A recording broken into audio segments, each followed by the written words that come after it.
where it's like being healthy is somehow a sacrifice. Like you have to eat less, you have to be exercise more, you have to, there is this sort of crazy thought I find where like health equals sacrifice.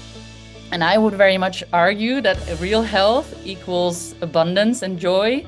And it's not by eating less that you'll be thinner and healthier, but it is actually by living more and by eating the right food. And it doesn't.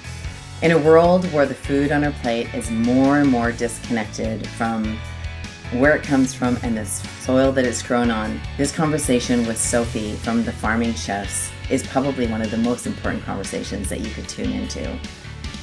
These are bean seeds.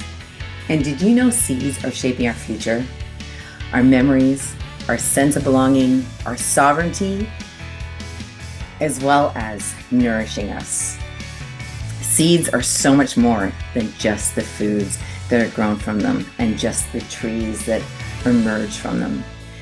Seeds are really shaping us in who we are and who we are becoming. Since the early 1900s, 75% of global plant diversity has vanished. In the US alone, between 1903 and 1983, 93% of seed diversity was lost. Lettuce fell from 500 varieties to just 36. Seeds are what life is about. Everything starts with a seed, whether it's planting seeds of joy, seeds of health, seeds of connection, seeds that are going to nourish you. Seeds embody life, and seeds embody transformation. Saving seeds is one of the most important things you can do if you want to leave the world in a better place. And in this conversation, Sophie pulls back the curtains and shares her journey about being a chef, the different quality of food that came to the kitchen, and how disconnected she was from the food that she was cooking, and what led her to regenerative farming and having her very own restaurants and teaching people about not just seed saving, but sovereignty, about healing, about health, about a deeper connection and having a deeper, meaningful, joyful life. We dig into how seeds shape our sense of belonging, our resiliency, our future, and our connection to the land and the food that we grow, and how seeds even connect us to our relationships. I'm Natalie Forstbauer, founder of Heart and Soil Living and founder and editor-in-chief of Heart and Soil magazine, your source for regeneration. Grounded in soil, driven by health, inspired by transformation, we share resources, tools, strategies, and tips for global regeneration in our free newsletter at heartandsoilmagazine.com.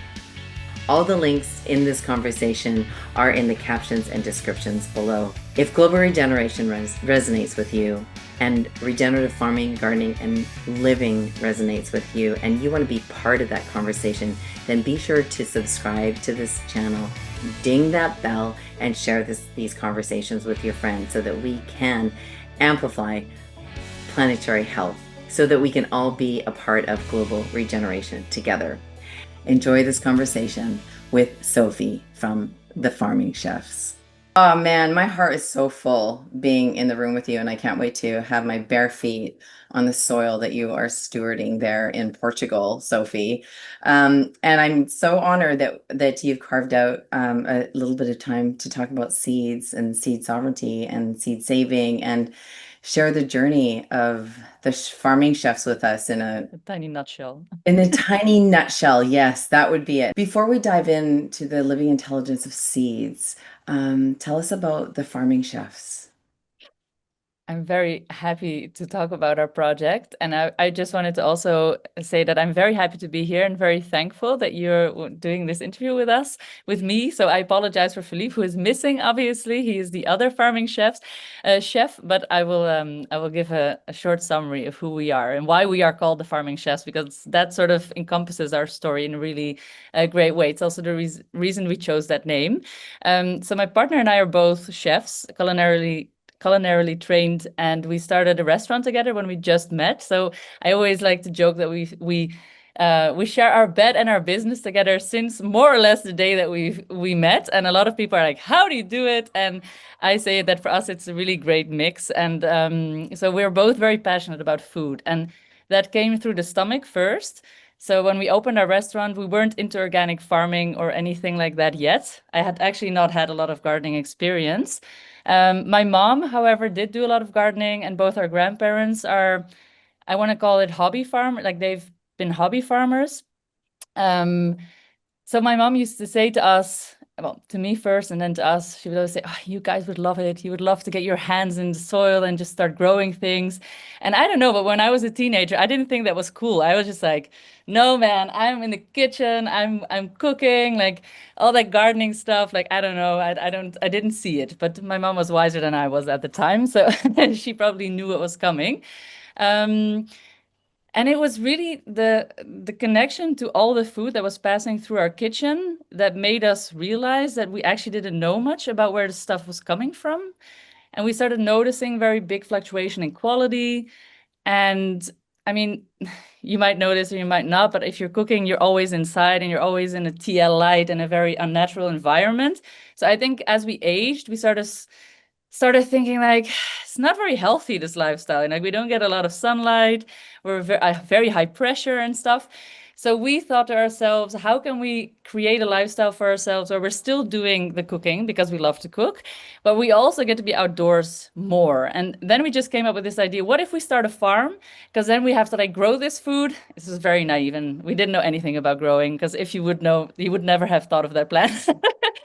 But basically, we thought that would be like a great way to start having a lifestyle that was more healthy and also more outdoorsy. So we would be like chefs and farmers at the same time. So that's how we started our first farm to table restaurant. This was our second restaurant. And that was like the first year, you can imagine it was a total disaster. I want to say like we went big and we didn't know what we were doing, and there was weeds everywhere, and and we knew that we wanted to grow organic because my mom had always like, she had raised us more or less, I don't want to say 100% organic, but definitely aware of, antibiotics and pesticides and stuff. So we were aware, but we were not aware of what it took to grow organic. So it was a really steep learning curve. And I want to say in like year 2, 3, we started getting the hang of it. That's also more or less when we got introduced to regenerative ag. And that's when it all, in my mind, like started making sense, where it was all about the soil and not so focused on the plants, but much more on the soil. We went through a whole seed journey as well, like a seed growing journey. We actually were professional growers for a company called Sativa. So we cultivated seed commercially. And yeah, we've been farming ever since. And we are now in Portugal. We came here about 3 years ago. We decided right around COVID that it was time to be the owners of our own place, because our second farm wasn't our property, let's say. And I talk very fast and I don't do enough breathing. So you need to tell me to stop that, to slow down sometimes. Um, so Philippe is Portuguese and this place was in Italy, and I'm Dutch. So we have always sort of lived everywhere and had businesses everywhere. And Philippe had always said, like, at some point, I do want to go back to my homeland, because he left very young as well. We met in Holland. And so COVID hit, which meant that our restaurant closed for a bit because we were forced to, we weren't allowed to open. It was a real bummer. But our farm really thrived during that time. So it was sort of a sad part for part of our business, and then the other part really skyrocketed. So we farmed just directly to public for a while. We were, selling produce instead of meals at that time. And that was more or less when we got a phone call. And I don't know, not everybody believes in those kind of things, but I do, and my partner does. His uncle called us that his grandmother's house was going to be put on the market unless we wanted to buy it for like a family deal. And that was for me like a sign from the heavens, like, this is it. If we're going to do another adventure, then it's now. And that's what we did. And now we're here. And now we have the farming chefs. So now I've basically told you nothing about the farming chefs, but a bit like, how did we get here? And so here in Portugal now, what we do is we farm and we try to inspire people to consume nutrient-dense and healthy food. That's really what we do. And we want to inspire people through the kitchen, because I think that's sort of, what sets us, I want to say, apart. I see that you're very emotional. Like, I'm very happy that this is touching you.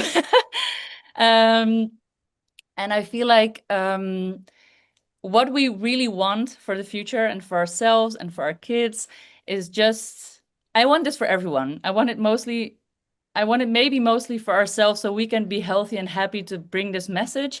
But I really wish for the world that we would all just eat really healthy, good food, because I feel like from that point, everything else would become healthier. And I feel like we're in a very unhealthy time. So that's what our aim is with the farming. Oh, man. Yes, I have tears and I have goosebumps, and I'm just so deeply grateful for the work that you're doing, Sophie, and you and Philippe. Well, And thank you.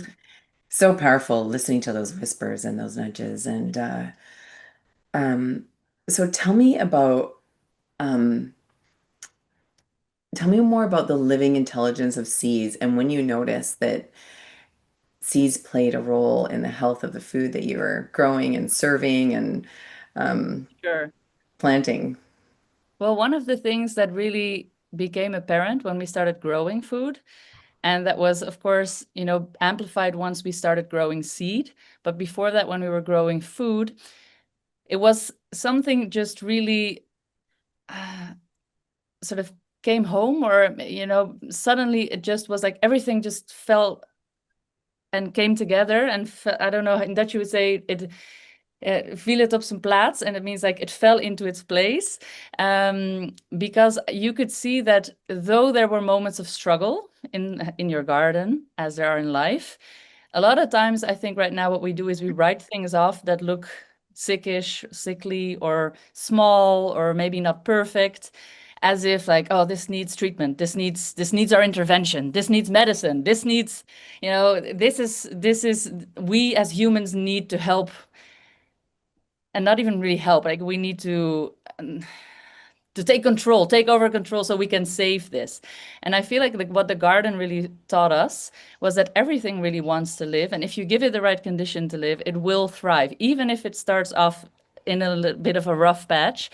um, and so what I really started seeing was that in in nature, everything wants to thrive. And really, thriving is in all of us, and it is in all seed. And even the smallest seed can become a very beautiful, strong plant.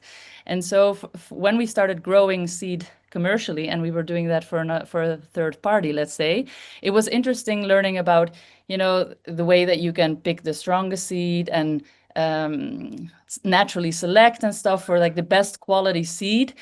But I would always say that even if you choose the thickest, biggest, beautiful seed, yes, the probability that it will be a beautiful plant is probably a little higher.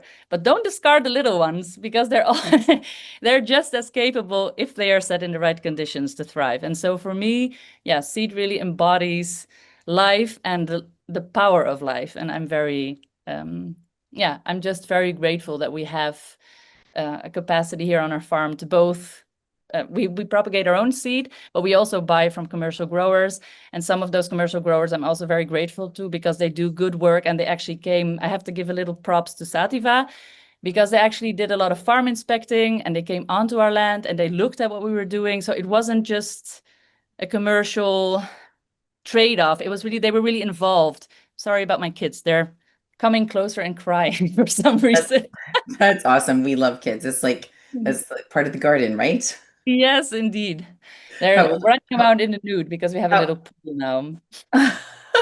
how old are they? They're 8 and 6. Our Oh, oldest is 8, and she's about to turn 9, and then our youngest is 6. they're my favorite ages. Yeah. Seriously. So Sophie, what seed saving tips would you have for people who are wanting to just learn how to save seeds and propagate seeds for themselves, whether they're Oh, a backyard gardener or a big, massive farmer farming thousands of acres? Because I think all they're right. transferable, right? Those. There are a lot of the same things apply, definitely.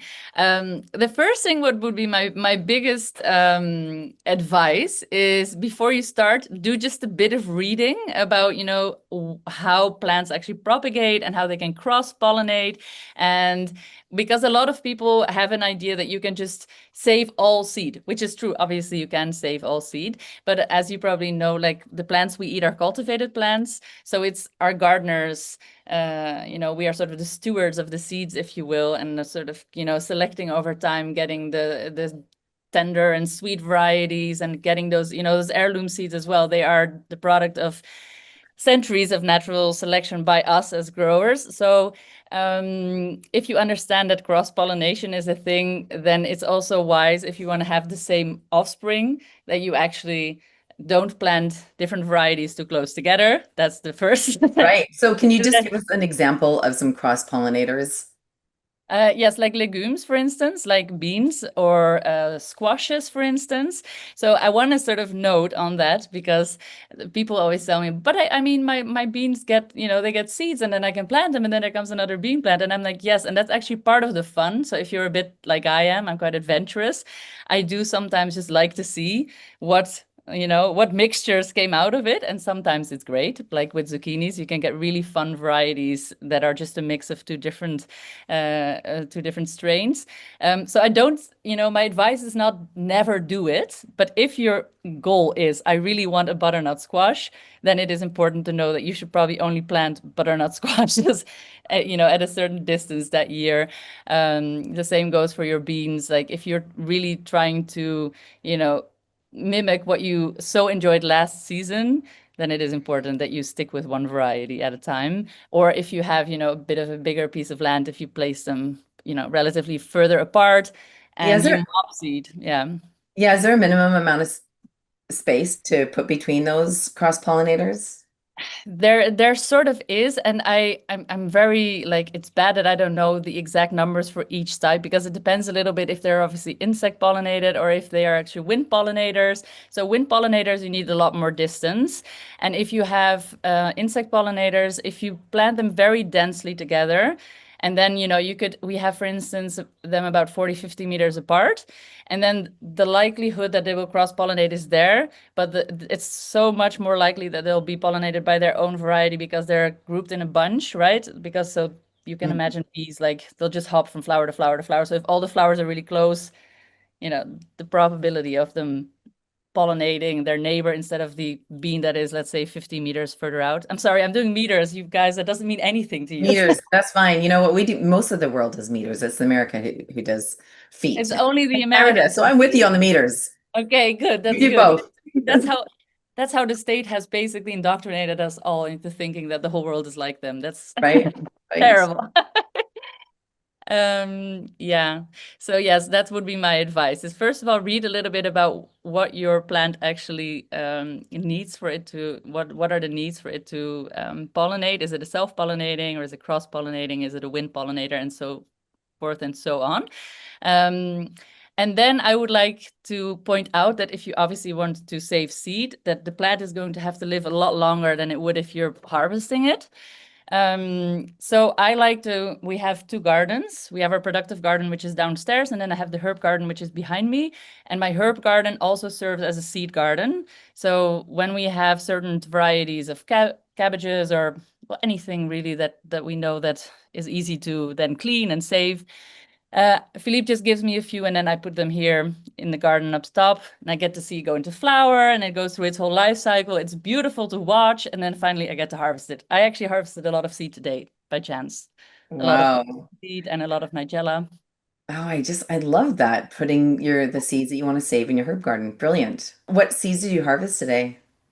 Harvested nigella seed. Do you know the nigella flower? It's like a black seed, and the flower it's my personal favorite. I think it's one of the most beautiful flowers that exists. It's also edible, so I used to use it a lot when we had a restaurant open. The other ones are big poppies, so the English poppies. We had the pink and the purple and the white variety, so very nice color mix. Then we have a lot of Tuscany cabbage. That's like the palm kale, I think you call it in English. And there is now what I didn't harvest yet, but that is sometimes needed because that's another tip maybe for seed growers out there. A lot of the plants we know when we harvest are quite low to the ground, and everything when it starts to seed, it starts to shoot up, so it becomes very high. And some of them then, if you have a big wind gasp coming through or some rain, they sometimes tend to sort of fall over due to the weight. So today I perked up a lot of our coriander because it was all sort of starting to look a little sideways. And it's going to be a really great harvest. And I personally love coriander seed as well. So was like I bunched it all together with a little bit of string to keep it upright so it dries nicely. So it's going to be good for harvest. That's a really good tip. Cool. Yeah. Tips would you have for seed saving? All right, seed saving. Seed saving, the most important part, obviously, is that you store it dry and at a very stable temperature. So the first thing you want to do is make sure that your plants are really fully grown, and you want to leave the seed on for as long as you can, not missing that window when the plant will actually discard of it itself, just to start sowing, of course. So the way to check that is if it's different for different seeds, of course, but I can give an example. For instance, cabbage seeds. When cabbage seeds are ready, the plant becomes completely dried out and all the seed pods are completely dry as well. And when it's really done, it actually spring open by itself and it will start to drop the seed. So what you want to do is you want to wait to the moment where it's perfectly, completely dried out, and that you have to go and check it, 3 times a day, if you will, to start seeing when are the first seeds starting to pop. And that's when you can harvest the plant all the way at the bottom. And then you could bring it to a dark space, hang it upside down. You could, at that point, what we used to do, we had a very big room for this. We would lay them all down on very big white sheets, like cloths, really, like Yeah. bed cloths. Like a bed sheet. Yeah, like a bed sheet. Give it a few more days so that all the last ones that might have, just needed a few more days of maturing. And then you could stand on everything. You could just basically trample it. And then the good old way, I'm just giving you the process for one seed here, so I don't know if this is useful for all seed saving. Yeah, you then obviously have to clean it, which is a little bit the tricky part of saving seed. The smaller the seed, the trickier that gets. There are nice machines out there, though, that can do that.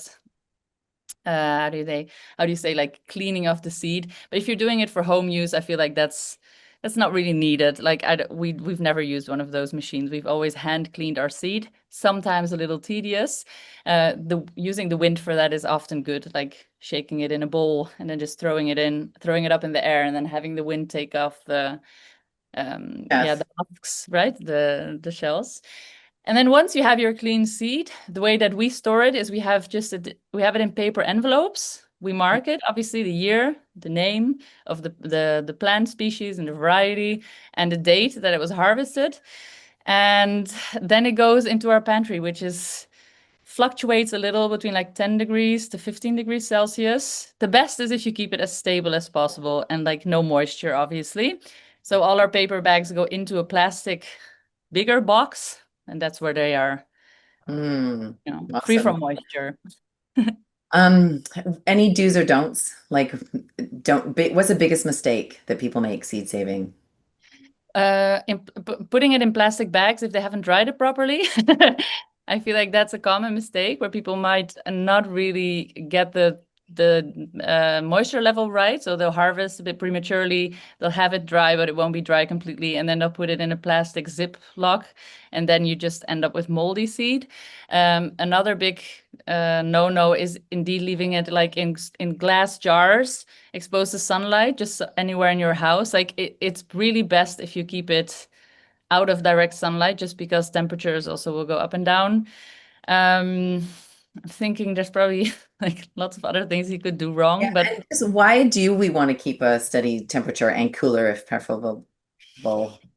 so it depends as well. Again, like seed saving is very specific to each different seed, right? So I'm giving sort of the rule for most of them, but the reason that we want to keep it nice and stable is because they obviously react to the temperatures in the seasons, right? And moisture levels switching. So if you do it wrong, you could actually be triggering the seed to start its life cycle, and then it won't have what it needs, which is, water and soil and sunlight. So then it will actually die off again. Yeah. And Yeah, some, and so yeah, and so if a seed was to do that, so I'm a seed and I got a little bit of moisture in my bag and I'm like, oh, I'm going to start to grow. And so then I start to grow and then I'm like, oh, I can't go anywhere. So then I die, but it looks like I'm still alive or it looks like I'm still a seed because I'm still closed, right? exactly. So can I grow again in that situation? That depends a little. Like some seeds are a bit more, how do you say that, robust than others. But in general, what it will do definitely is it will reduce your germination rate. So let's say out of 100 seeds, that might have happened, not for all of them, depending on what happened to your seed. But overall, like if you started the process, my experience is that then they don't repart again.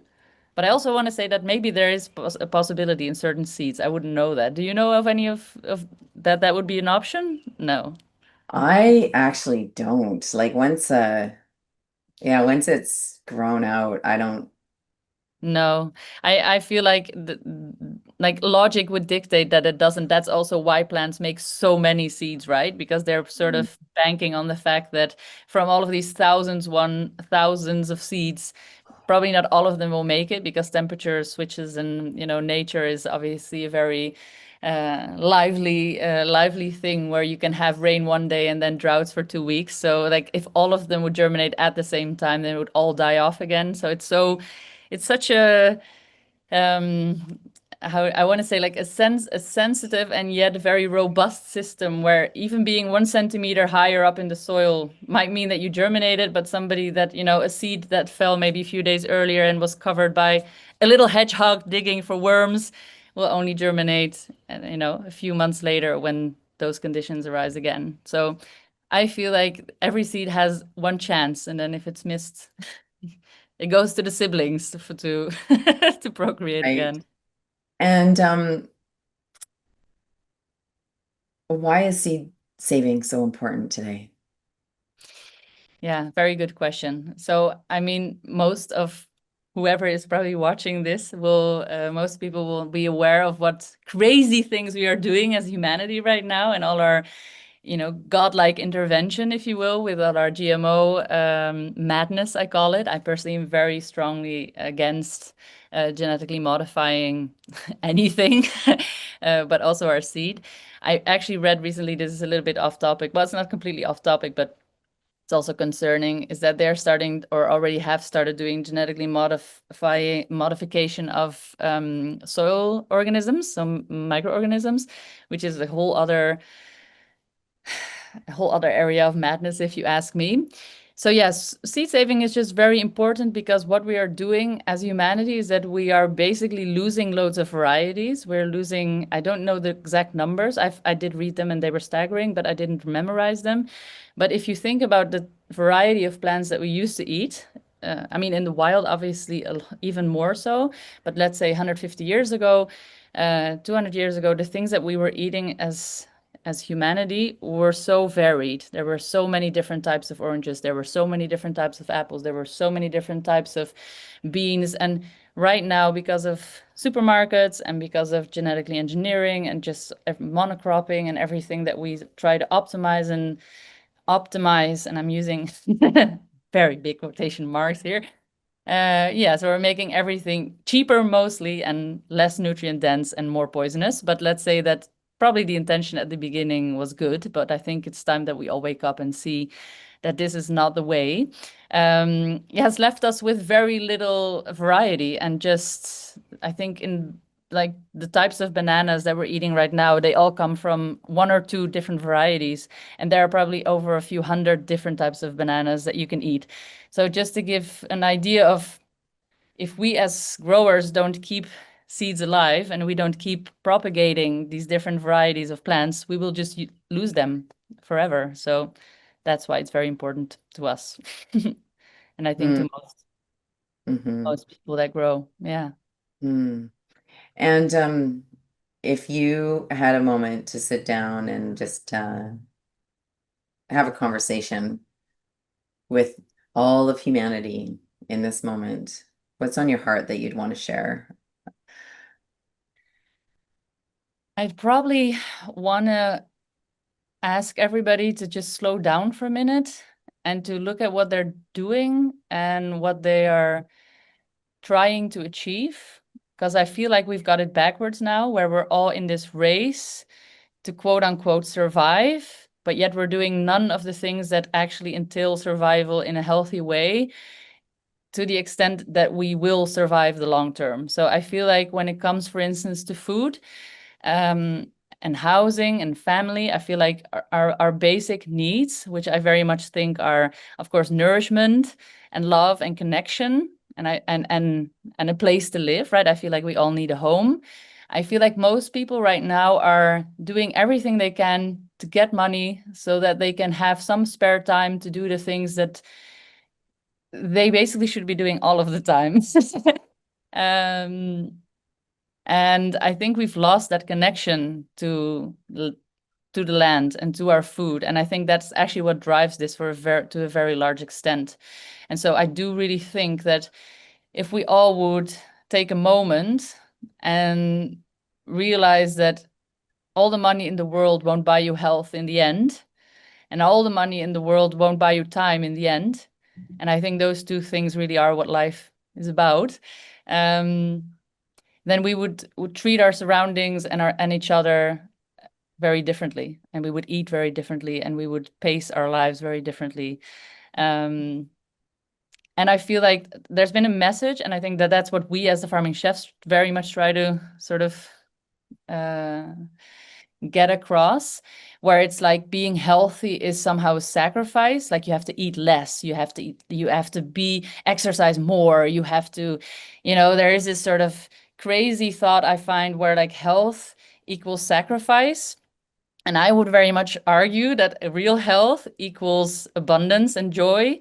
And it's not by eating less that you'll be thinner and healthier, but it is actually by living more and by eating the right food. And it doesn't even, I've never been on a treadmill, and I can honestly say that when I came out of the restaurant life, I was probably pretty unhealthy. Like I wasn't overweight, but I was definitely overstressed, and I was definitely eating, sorry for swearing, but shit. Because you're cooking all the time and you're not eating because you're standing up, and then you're eating in the middle of the night because now you finally finished work and everything's clean. And then at 2 in the morning, you want some quick food. So you eat some snack, whatever.